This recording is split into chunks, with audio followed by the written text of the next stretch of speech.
João capítulo 21, versículo 15, ele fala assim,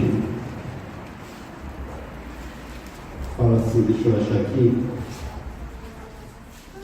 Depois de comer, Jesus disse a Simão Pedro: Simão, filho de João, tu me amas mais do que estes? E ele lhe respondeu: sim, Senhor, tu sabes que te amo. Jesus lhe disse: apacenta os meus cordeiros. Segunda vez disse-lhe: Simão, filho de João, tu me amas? Sim, Senhor, disse ele, tu sabes que eu te amo. Disse-lhe Jesus: apacenta as minhas ovelhas. Pela terceira vez: Simão, filho de João, tu me amas? Entristeceu-se Pedro, porque pela terceira vez lhe perguntou: tu me amas? E ele lhe disse: Senhor, tu sabes tudo, e tu sabes que eu te amo. E Jesus lhe disse: apacenta as minhas ovelhas. Diz isso na sua Bíblia? Diz, né? Tá bem. Essa semana, no nosso PG, eu acredito que todos os PGs da igreja, acredito que sim, foi falado sobre esse tema. Porque nos nossos PGs durante a semana, para aqueles que não fazem parte de nenhum pequeno grupo, nos PGs da semana nós falamos sobre a mensagem de domingo. Então nós procuramos aprofundar a mensagem de domingo, até porque no PG a gente pode falar, perguntar e aprofundar um pouquinho mais. Então essa semana, pelo menos no PG que eu faço parte, que é aqui na Sumaré, às sextas-feiras, nós falamos um pouco sobre isso, sobre perdão, e quando chega final do ano, a gente começa a falar um pouco mais sobre esse tema, e esse tema começa a ficar muito vivo na cabeça da gente. E eu gosto muito de Pedro. E gostei muito de ouvir o miolo da pregação do Eliel. Só o miolo, não tinha início e fim, mas eu ouvi o miolo. Gostei muito. E eu já preguei aqui alguns anos atrás, eu acho, não sei quando foi, sobre essa história de Pedro, mas não necessariamente sobre Pedro, mas sobre Jesus. Sobre a elegância de Jesus. Eu gosto de falar sobre a elegância de Jesus, porque eu acho que Jesus ele é elegante. Vocês não acham? Você não acha que Jesus é elegante? Eu acho que Jesus é. Porque se fosse eu que tivesse ressuscitado, eu acho que se eu tivesse ressuscitado e eu pudesse, eu acho que eu vim incomodar o Pilatos de noite. Eu acho que eu vinha, se eu pudesse, né? Eu ia lá no Caifás, puxar a coberta dele de noite. Mas Jesus não. Jesus ele é elegante. Jesus ele age com elegância. Jesus, todas as vezes que ele perdoa com intensidade. Jesus fala assim. E nesse versículo 21 aqui, é mais um texto narrativo da palavra de Deus, que fala dessa elegância de Jesus, que fala disso. E ele ressuscita, e ele vai até Maria Madalena, no jardim do Santo Sepulcro, e ele se revela a Maria. Jesus ele vai lá no versículo 21, e ele vai ao encontro de talvez um dos mais extraordinários dos seus discípulos. Eu acho que Pedro foi um dos mais extraordinários discípulos de Jesus. Eu acho isso, porque Pedro era um cara intenso. Se você gosta de ler sobre Pedro, se você gosta de estudar sobre Pedro, você vai perceber que Pedro, ele era uma pessoa intensa. Então, se não foi com Pedro que Jesus teve um relacionamento de mais amor, porque na Bíblia diz que João era o discípulo amado, né? Na Bíblia diz que João era o discípulo amado, bem que quem escreveu isso foi o próprio João, né? Foi ele mesmo que escreveu, que ele era o discípulo mais amado. Mas se não foi com Pedro, o relacionamento de mais amor que Jesus teve, foi com Pedro o relacionamento mais intenso que Jesus teve no seu ministério. Até porque Pedro ele era um cara assim, ele era um cara dramático. Pedro era um cara ele era um camarada que se entregava apaixonadamente para as suas convicções. Se você estudar sobre Pedro na Bíblia, o Pedro lá dos Evangelhos, você vai logo perceber que Pedro era um cara que se entregava apaixonadamente para aquelas coisas que ele cria. especialmente para as pessoas com quem ele gostava, as pessoas com quem ele trocava afeto, as pessoas às quais Pedro amava. Ele era intenso. Pedro, ele não era apenas de palavras, ele era um homem de gestos superlativos, exagerados, gestos assim, de demonstrar amor mesmo. Pedro era assim. Então, por exemplo, quando Jesus está ensinando lá a multidão no Mar da Galileia, a Bíblia diz que Jesus estava ensinando e as pessoas começaram a apertar Jesus. E ele começou a caminhar um pouquinho em direção ao mar. E ele entra um pouco no mar, porque as pessoas começam a apertar ele. E Jesus entra um pouquinho no mar e viu o barco do Pedro. E ele entra dentro do barco e pede para Pedro afastar um pouquinho o barco do mar, para que ele pudesse ensinar. E Pedro afasta um pouquinho o mar e Jesus ensina as pessoas. Não tinha microfone na época, não tinha o Davi aqui e o seu pai para recordar o som para nós, não tinha. Então Jesus, ele falava com a voz assim somente. E ele começa a ensinar aquelas pessoas. E depois que ele ensina, ele fala para Pedro assim: Pedro, faz o seguinte, vamos pescar. E Pedro estava assim, ele estava assim, como que eu vou dizer, ele estava surpreso, ele estava assim, perplexo com o filho do carpinteiro. E quando Jesus fala para ele, vamos pescar, era logo depois que ele estava voltando de uma noite toda pescando, uma noite que ele pescou, a noite toda não conseguiu nada, mas Jesus manda e ele então vai e tem aquela pesca maravilhosa, porque ele estava assim surpreso com Jesus, ele estava assim simpatizante de Jesus, ele estava totalmente entregue para Jesus. E Pedro era assim, ele se entregava àquilo que ele queria. Pedro é o primeiro que fala sempre. E esse relacionamento de Pedro com Jesus é assim, porque Pedro, ele é o cara que ao mesmo tempo que ele era usado por Deus, como aquela conversa, que Jesus chega assim: e vocês quem dizem que eu sou? E Pedro, prontamente, sempre o Pedro, ele: você é o Filho de Deus. E Jesus: bem, tu falaste, Pedro, realmente eu sou o Filho de Deus. E aí Jesus assim: bom, e eu sou o Filho de Deus, eu quero dizer para vocês que eu vou ser preso agora e vou ser morto. E Pedro: não, o senhor não vai não. E Jesus: afasta-te de mim, Satanás. Então o Pedro era o cara que na mesma conversa, no mesmo momento, no mesmo instante, ele era usado por Deus e ele era usado pelo diabo. Ele tinha uma intensidade. Então esse era o Pedro, o cara que era usado com a mesma intensidade, no mesmo momento, fazia as mesmas coisas.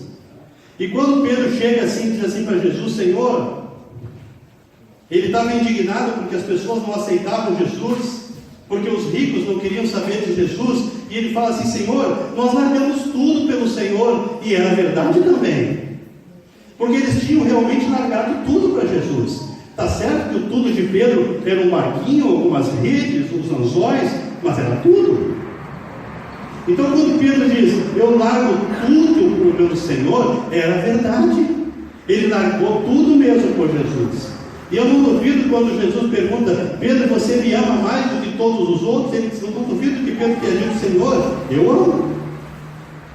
O Senhor pode até achar entre todos aí alguém que ame o Senhor assim, parecido com o que eu amo, mas tanto quanto eu amo, não, o Senhor não vai encontrar. Isso eu te garanto. Ninguém ama o Senhor como eu amo. Então quer dizer que você me ama mais que todo mundo? Eu amo. E eu acho que ele estava falando sério, porque Pedro era assim. E é por isso que Pedro, quando ele nega Jesus,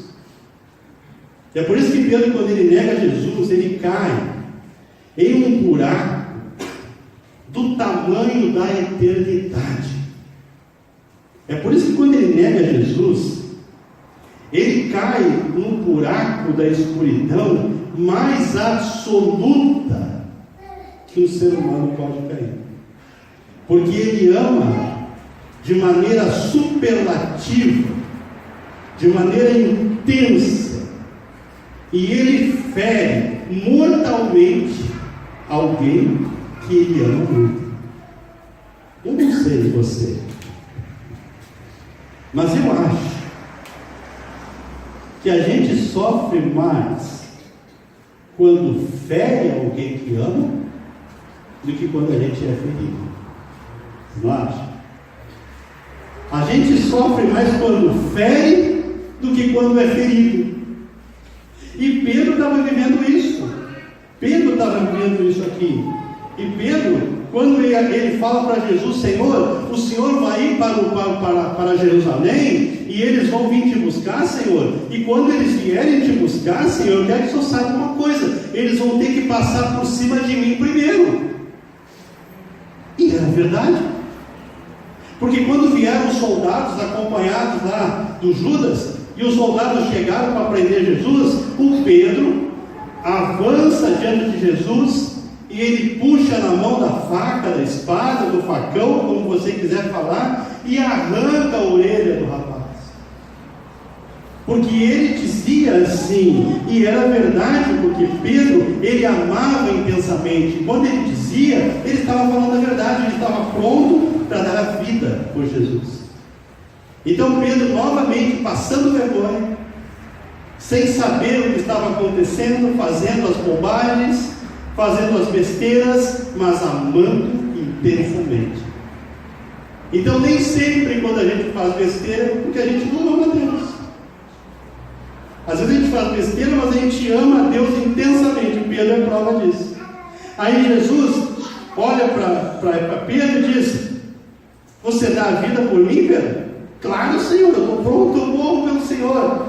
Mas eu quero te dizer uma coisa: ainda hoje, antes que o galo cante, você vai me negar 3 vezes.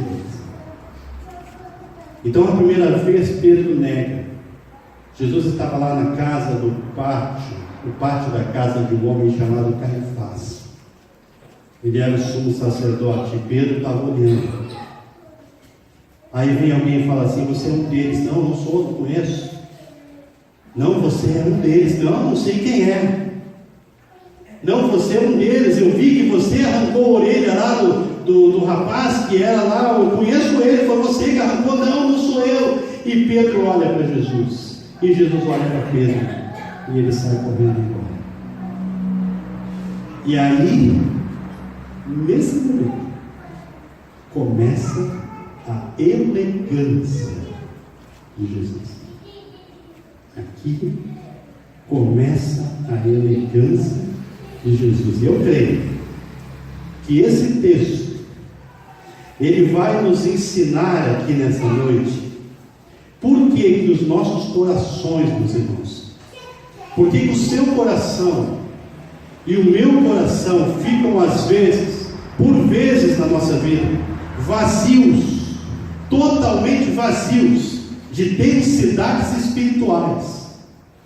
E é isso que Jesus, ele quer ensinar para nós, como é que nós podemos nos apropriar emocionalmente de realidades espirituais.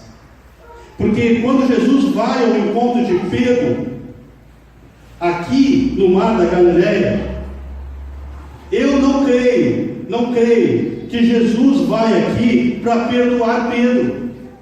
Como eu já vi de púlpito muitas vezes, Jesus foi lá no mar da Galileia para perdoar Pedro. Eu não creio nisso. Não creio. Porque o Pedro, viaja comigo um pouquinho. Se você pode dar asas à sua imaginação, imagina comigo. Pedro, ele foi o único discípulo que sai correndo atrás, e ele vai para o pátio da casa do Caifás, e ele fica sentado ali, e ele nega Jesus a primeira vez, ele nega Jesus a segunda vez, mas a terceira vez, quando ele nega Jesus, a Bíblia diz, e eu gostaria, se Deus me permitisse isso, quando eu chegar no céu, se eu pudesse pedir para Jesus: Senhor, dá para voltar a fita, porque eu gostaria de ver aquela cena, quando o Senhor olha pela janela, naqueles momentos de tortura que o Senhor está passando, mas o Senhor olha pela janela, e o seu olhar encontra o olhar de Pedro, porque foi isso que aconteceu. Pedro, quando negou a terceira vez, ele olha para a janela, e ele olha para Jesus, e Jesus olha para Pedro, os seus olhares se encontram, e naquele momento Pedro se derrama. A Bíblia diz que naquele momento Pedro se comove, Pedro se derrama diante dele naquele momento. E eu estou plenamente convencido Estou plenamente convencido que é nesse momento, aqui, nesse momento, que Jesus perdoou Pedro. Que é nesse momento que o perdão de Jesus, mediante uma comoção de um homem arrependido, de um homem que ama intensamente, de um homem que amou tanto, que cometeu alguns deslizes, sim, quem não comete, tem alguém aqui que não? Um homem que cometeu deslizes na vida, que negou o seu mestre, mas ele amava tanto aquele Jesus, que ele foi lá, e quando o olhar dele encontra Jesus, e ele percebe que ele tinha ferido aquele que ele amava, e ele começa a chorar. Eu creio que neste momento, o perdão de Jesus encontra Pedro. O perdão. E Pedro chora. E enquanto chora, eu creio que o coração de Pedro, ele clama pelo perdão de Deus, e nesse momento, o perdão de Deus é liberado para Pedro, porque é assim com a gente. Às vezes, a gente comete falhas na vida, e a gente espera que algo sobrenatural aconteça, que caia um raio, que alguma luz aconteça, que clareie alguma luz, ou que um anjo desça, ou que uma voz de Deus desça sobre nós, e a gente esquece que o perdão de Deus é algo tão natural, mediante ao nosso coração compungido diante de Deus. O perdão de Deus para nós é muito mais fácil do que o perdão de nós para nós mesmos. E é nesse momento aqui que acontece, na minha opinião, uma das mais belas, uma das expressões mais belas da palavra de Deus, que eu acho lindo, que está no capítulo 16 do Evangelho de Marcos. Se alguém puder abrir aí. O Evangelho de Marcos, que quando as mulheres elas vão ao túmulo de Jesus, o túmulo está vazio, era domingo da ressurreição, o túmulo estava vazio, e as mulheres voltam para falar com os discípulos. Eles estão reunidos, eles estão escondidos em uma casa em Jerusalém, eles estão lá amedrontados, eles estão com medo, eles estão apavorados. Quem que pode ler o versículo 7 bem alto? Mas ide, dizei a seus discípulos e a Pedro que ele vai adiante de vós para a Galiléia. Ali o vereis, como ele vos disse. Você nota alguma coisa diferente aí? Se você lê assim, você não nota nada, porque é uma narrativa muito parecida com a narrativa de Mateus, a narrativa de Lucas, a narrativa de João. Você não nota quase nada diferente, mas tem. Olha o que Jesus falou: diga, aí é Jesus falando para os meus discípulos e a quem? Pedro. Pedro não era discípulo, irmãos? Era ou não era? Então por que Jesus mandou dizer para ele também? Por que Jesus citou o nome? Diz aos meus discípulos e a Pedro, porque Jesus sabia que tinha algo mal resolvido no coração de Pedro. E sabe o que aconteceu? Quando as mulheres chegam ali naquele momento, e as mulheres falam: olha, eu quero dizer para vocês uma coisa, Jesus ressuscitou, e ele disse para vocês que vocês têm que ir para Galiléia, ele vai encontrar. Como assim? Claro, vamos lá então. E começaram a correr, e pegar as suas sandálias, e pegar as suas sacolas, começaram a pegar as suas coisas e combinar: olha, vocês dois vão por aqui, porque eles não podiam sair juntos, porque senão o exército pegava. Então vocês dois vão por aqui, os dois vão por ali e tal. Começaram a dividir, começaram a sair correndo, e Pedro lá, sentado num canto, quieto. Aí um voltou assim: Pedro, você não vai não? Não vou não. Não vou ir. Mas por que, Pedro? Eu não tenho coragem. Eu não tenho coragem de encarar Jesus. Aí ele, tá bom, foi embora. Daqui a pouco uma das mulheres volta. E elas falam assim: Pedro, eu quero te dizer o seguinte: Jesus falou para tu ir lá, hein? Como assim? Ele falou meu nome?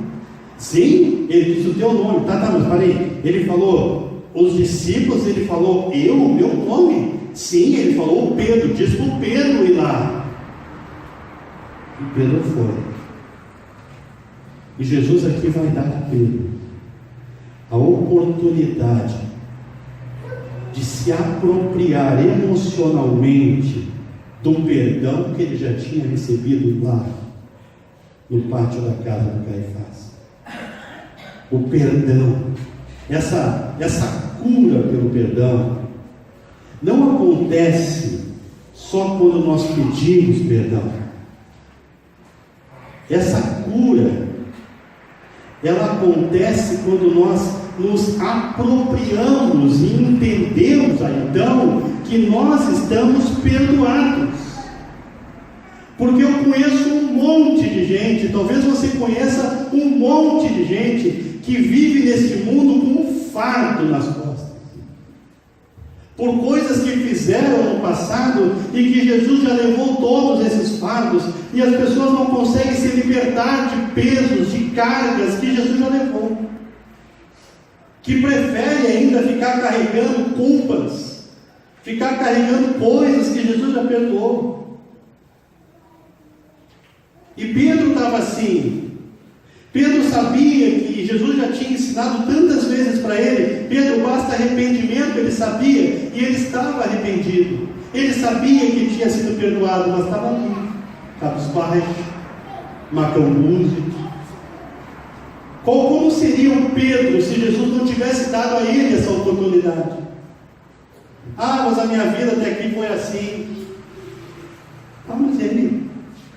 Ah, mas olha o que eu passei na minha vida. Tá, mas olha quanto sofrimento, quanta coisa ruim eu fiz. Tá, mas... E Jesus?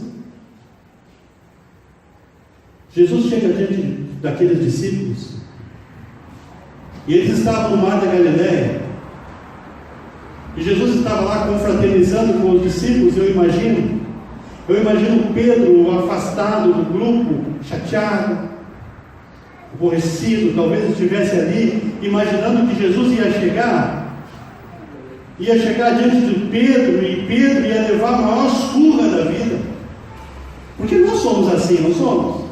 Nós não somos assim? Quando alguém erra com a gente e a pessoa vem falar com a gente imagina aquilo que nós faríamos. O que nós faríamos? Nós iríamos extravasar nossa raiva. E Pedro chega, Jesus vai chegar aqui daqui a pouco, seu traidor, seu mentiroso, você me traiu, você prometeu que ia morrer por mim, e quando mais eu precisei de ti, tu me traíste, Pedro. Como é que eu posso confiar em ti? Eu dediquei a minha vida para ti. Olha o que você fez para mim, Pedro. Você é um traidor, você é um mentiroso, Pedro. Ele estava esperando isso. Então ele ficou ali, esperando, já se preparando para levar a maior surra da vida. Jesus chega, senta na frente de Pedro. Pedro baixa a cabeça, e Jesus fala para Pedro assim: Pedro, tu me amas? Imagina que Pedro deve ter feito bem assim. Como assim? Senhor, você sabe que eu te amo. Aí ele deve estar esperando: agora já que eu disse que amo, ele vai me chamar de mentiroso, sem vergonha, traidor. Mas fala, eu estou pronto. Aí Jesus olha para ele: Pedro, tu me ama mesmo, Pedro? Sim, Senhor, eu te amo. Tá, pode bater, Senhor. Aí Jesus fala assim: Pedro, tu me ama mesmo, Pedro? Aí Pedro começa a chorar, porque Pedro tinha dito antes: quem me dera que eu tivesse a oportunidade de dizer para Jesus que eu tinha errado com ele. E agora, meus irmãos, aquele que por 3 vezes tinha dito não, por 3 vezes ele teve a oportunidade de dizer sim, sim, Sim. Sabe o que Jesus fez? Jesus falou assim: Pedro, não faz assim. Está zerado, Pedro. Se fosse eu, talvez eu dizia assim: Senhor, tá, mas qual é que é a punição, Senhor? Porque nós humanos temos isso, né, Ney? Nós somos assim, né? Qual é a punição, Senhor? Eu tenho que pagar, eu fiz errado. Qual é que é a penitência aí? Aí Jesus olha para Pedro: Pedro, a penitência, Pedro, apacenta as minhas ovelhas. Sabe por que Jesus faz isso? Porque Jesus é diferente de nós. Porque Jesus, Ele não quer a gente pagando o preço que Ele já pagou. Porque Jesus não guarda mágoa. Porque Jesus não é assim que nem nós. Jesus, Ele quer que a gente viva livre. Jesus, quando vê a gente caído, Ele não chega pisando em cima. Jesus, quando vê a gente caído, Ele chega: o que está fazendo aí? Eu caí, Senhor, tá bom, eu vi, mas levanta, eu ainda tenho muito para fazer na tua vida. Levanta. É assim que Jesus faz. Foi isso que Jesus fez com Elias. Elias está lá dentro de uma caverna esperando a morte, triste, chateado, querendo morrer. E Deus fala para Elias: Elias, o que tu está fazendo aqui, cara? Aqui não é o teu lugar, não foi para isso que eu te chamei. Irmãos, a gente não consegue se apropriar emocionalmente daquilo que Jesus já pagou na cruz por nós. A gente sofre na nossa casa. Quantas pessoas trazem consigo traumas de infância, de maus tratos, e trazem para a sua vida esses traumas, vivem isso. Jesus transforma, irmão. Você crê nisso? Se crê, diz amém. Tem que ser amém. Quando puder, só tem que ser amenzão mesmo, entendeu? Porque a gente tem que crer mesmo. É amém, você não é crer. Amém, tem que ser amém, assim. Porque Jesus transforma, irmãos. O Jesus que a gente prega é o Jesus que pega a gente, às vezes, na lama e coloca a gente de pé vestidinho de novo. Jesus é assim. É por isso que a gente é dele. Porque se não fosse Jesus, que seria de mim, que seria de você? Jesus está dizendo aqui: Pedro, eu preciso fazer alguma coisa na sua vida. Irmãos, nós precisamos de intensidades de fé na nossa vida, e a gente não se dá conta disso. Sabe, eu vou contar para você uma coisa. Lembra aquela mulher que ia ser apedrejada, que Jesus perdoou? Lembra? Pois é. Jesus estava lá reunido com os homens lá. Aquela mulher que poderia ter chegado assim. Primeiro que mulher não podia ter chegado, não podia, né? Mulher não podia falar com os homens naquela época. Lucas, eu vou tirar aqui o teu trem e tudo foi de volta, tá? Não vou mexer com esse homem que é legal. Depois eu ponho de novo. Assim, a mulher podia ter chegado, falado assim: Jesus, quero dizer para o Senhor que o Senhor tem me perdoado lá atrás.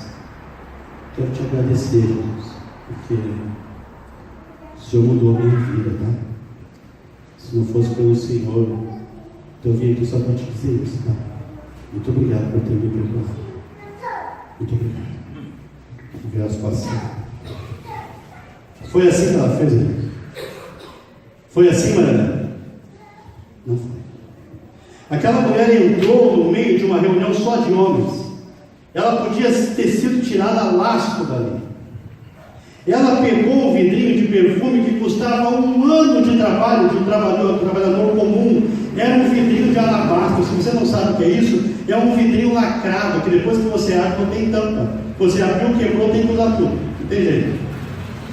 Não tem tampa. É fechado. Quando você abre, não dá para fechar mais. Ele é lacrado. Então você abre, você tem que usar tudo. Aquilo custava 1 ano, custava 1 ano de trabalho de uma pessoa, um trabalhador normal.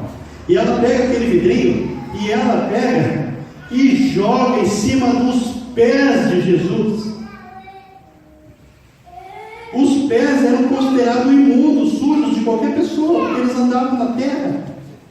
E ela joga nos pés, e ela chora, e ela rega os pés de Cristo com as suas lágrimas, E depois ela pega os seus cabelos e ela seca os pés de Jesus, porque ela precisava mostrar para Jesus o quanto que ele tinha mudado a sua vida. Ela se humilha aos pés de Jesus, porque ela tinha que mostrar o quanto que ela amava aquele Jesus. Isso é densidade espiritual, não é? É. A gente precisa disso. Ela cai aos pés de Jesus. Aí quando Jesus chega para Pedro, e Pedro diz assim: Pedro, eu te perdoo, Pedro, mas o meu perdão é tão verdadeiro para você, que eu vou te dar agora a tarefa mais importante da minha vida. Eu quero que você apacente e cuide daqueles pelos quais eu dei a minha vida. Jesus dá a Pedro, aquele que tinha traído ele, Jesus perdoa e dá a Pedro a tarefa de cuidar daqueles pelos quais ele dedicou 3 anos e entregou a sua própria vida. Isso é perdão.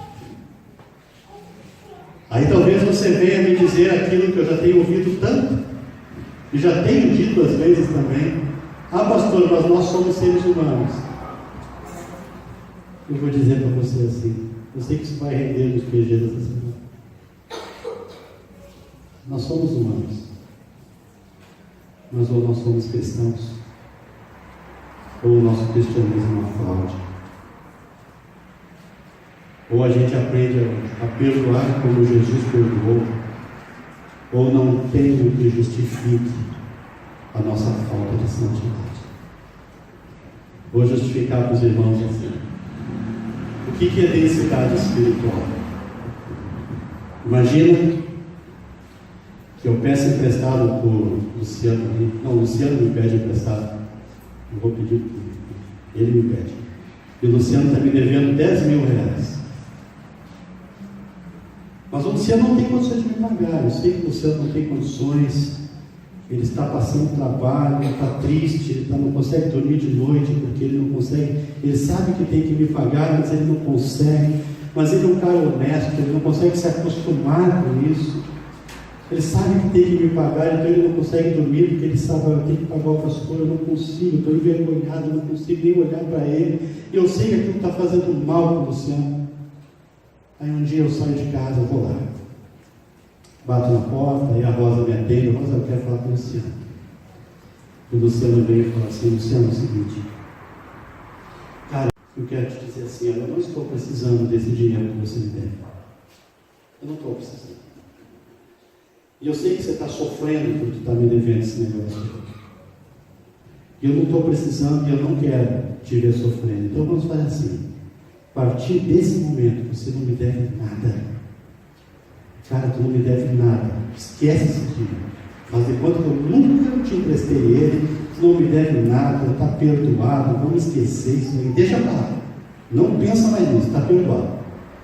Aí ele me dá um abraço, me convida para comer aquela comida da Rosa que até hoje eu nunca comi, mas ainda não perdi as minhas esperanças. E aí a gente sai numa boa, eu vou para casa, ele fica assim. Só que ele vai dormir, chega lá no meio da noite, ele acorda. Poxa vida. Tá bem, eu sei que o pastor me perdoou, mas eu preciso fazer alguma coisa. Não posso simplesmente.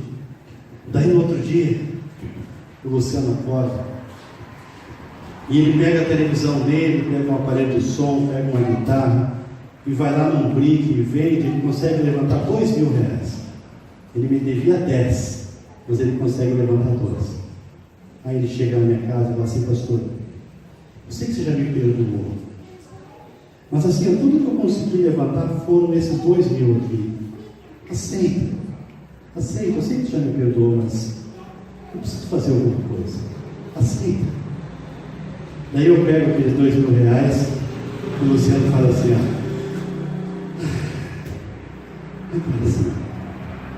agora eu estou vendo. Eu fiz alguma coisa. Foi exatamente isso que Jesus estava fazendo com Pedro aqui.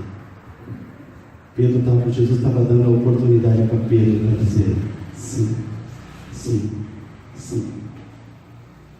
Pedro não ficou com os 3 nãos lá. Jesus chegou na frente do Pedro. Pedro, fala assim agora, Pedro, que eu sei que isso vai te fazer bem. E quando Pedro falou aqueles 3 sims, Pedro, agora sim, agora eu estou bem. E aí depois, quando você olha o Pedro no Evangelho do Atos, quando você olha o Pedro em Atos, você vai ver um outro Pedro. Você não vai ver mais o Pedro lá de Mateus, Marcos, Lucas e João. Você vê um outro Pedro. Um Pedro diferente, um Pedro centrado, um homem que entrou dentro de um lugar lá e pregou e 3.000 pessoas se converteram. Aí depois ele entrou dentro de um outro lugar, poucos dias depois, 3.000 se converteram. Era um outro Pedro, mas era um Pedro perdoado. Era um Pedro que entendeu o perdão, aceitou o perdão e agora está bem com Deus. E eu quero encerrar aqui dizendo para os irmãos: o que a gente tem trazido conosco? O que a gente tem carregado junto? Hoje são o quê? Dia 26, hoje, né? 26 de novembro. Poucas semanas para terminar 2017. O que nós estamos levando conosco para 2018? Eu já disse para os irmãos que perdão, ele tem muito a ver com contabilidade. É aquele tanto de pessoas que a gente vai contabilizando e vai levando junto. E perdão significa soltar, viver em paz. Soltar e viver. E viver. Eu estava vendo um filme esses dias. Eu quero encerrar com isso. E esse filme era sobre salva-vidas. Salva-vidas. E o salva-vidas contando uma história de uma vez que ele foi salvar o casal que estava se afogando. Ele disse que na hora que o helicóptero parou em cima, ele estava à deriva. Quando eles jogaram a corda para salvar aquelas 2 pessoas, não sei se era casal, se eram 2 pessoas, pai e filho, não sei, eram 2 pessoas. Quando eles jogaram aquela corda, o mais forte, que era um, começou a empurrar o mais fraco para baixo d'água, para poder pegar a corda primeiro, se firmar no outro para pegar a corda primeiro. Puro instinto de sobrevivência. Não é que ele quisesse afogar o outro, era instinto de sobrevivência. Às vezes, por instinto de sobrevivência, a gente está se empurrando para dentro da água. E a gente esquece que Deus está querendo que a gente se abrace e termine o ano bem, feliz. Que Deus nos ajude. Que Deus nos ajude.